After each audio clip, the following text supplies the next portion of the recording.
तो नमस्ते दोस्तों, आप सभी का एक बार फिर से स्वागत है। तो आज का जो हमारा टॉपिक, पहले तो हम कहानी ले लेते हैं। लालच बुरी बला है। तो एक गांव में 4 मित्र रहते थे। वे बहुत गरीब थे और अपनी दुर्दशा के कारण चिंतित रहते थे। एक दिन उन्होंने निश्चित किया कि वे दूसरे शहर जाएंगे और धनार्जन करेंगे। एक लंबी यात्रा के बाद वे एक शहर में पहुंचे। शहर के बाहर ही नदी किनारे उन्होंने एक शिव मंदिर दिखाई पड़ा। उन्होंने नदी में स्नान किया एवं दर्शन के लिए मंदिर गए। जब वे मंदिर से बाहर निकले, उनकी मुलाकात एक साधु से हुई। उन्होंने झुककर साधु को प्रणाम किया और उनसे आशीर्वाद मांगा। साधु ने उनसे पूछा, तुम लोग कहाँ से आ रहे हो? किस इच्छा से यात्रा पर निकले हो? चारों में से एक मित्र ने उत्तर दिया, हे योगी, हम लोग अत्यंत ही दरिद्र हैं और एक सुखमय जीवन की कामना लिए धनार्जन करने निकले हैं। कृपया कोई मार्ग बताएं ताकि हमारी दरिद्रता दूर हो सके। साधु को उन पर दया आ गई और उन्होंने उनकी सहायता करने का निश्चय किया।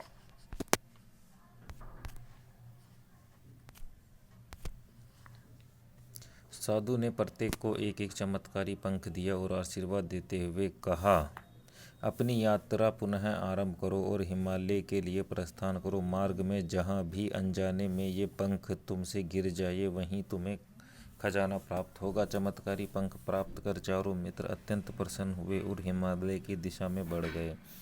कुछ दिनों की यात्रा के बाद उनमें से एक के हाथ में पंख छूटकर जमीन पर गिर पड़ा।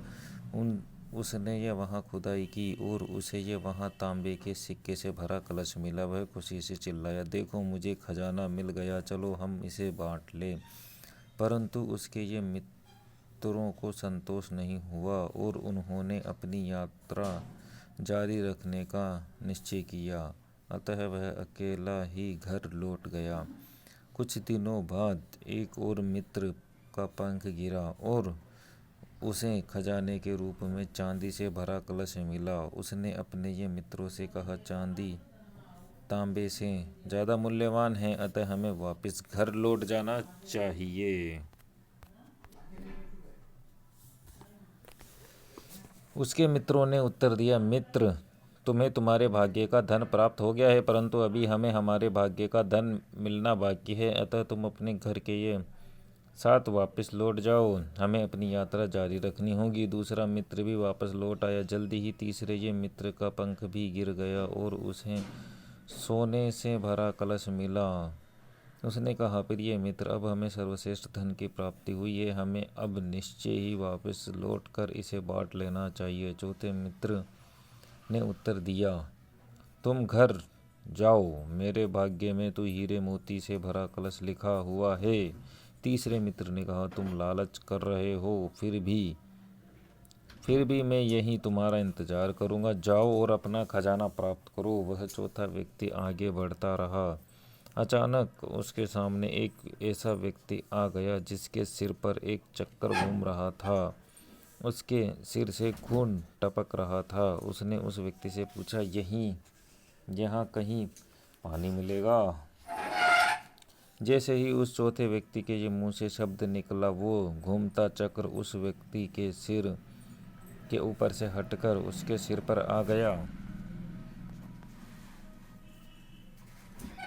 यह देखकर वह आश्चर्यचकित रह गया और उसने उस व्यक्ति से पूछा, ये घूमता चक्र तुम्हारे सिर में क्यों आ गया? वह व्यक्ति बोला, आह, श्राप मुक्त होकर कितना अच्छा लग रहा है। न जाने मैं कितने वर्षों से यह श्राप झेल रहा हूँ। अब जब कोई दूसरा लालची व्यक्ति यहाँ आएगा और वह व्यक्ति आकर तुमसे बात करेगा, तभी यह घूमता चक्र तुम्हारे सिर से हटकर उसके सिर पर जाएगा। वह साधु हम जैसे लालचियों को इसी तरह दंड देता है। यह कहकर वह व्यक्ति चला गया। जल्दी ही तीसरा मित्र उसको खोजते हुए वह वहाँ पहुँच गया। अपने मित्र से सारी बात जानकर वह बहुत दुखी हो गया। मैंने तुमको समझाया था, परंतु तुम नहीं माने। अब इस दंड से छुटकारे के लिए किसी अन्य लालची का इंतजार करो। तीसरा मित्र वापस घर लौट गया। नैतिक शिक्षा मिलती है, लालच बुरी बला है।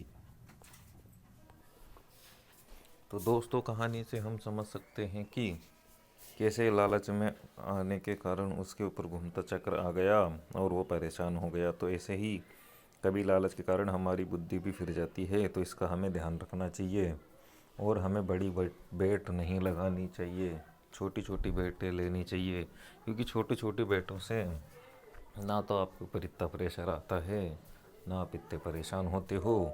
और छोटी बेट लेने से धीरे धीरे टारगेट पूरा हो जाता है। अगर नहीं हो तो एक दो बेट आपको बड़ी लेनी ही पड़ेगी और फिर वो आपकी आखिरी बेट होगी। ऐसा ही सोच के आपको बेट लेनी चाहिए। ऐसा नहीं स्टार्टिंग में सीधी बेट ले रहे हो।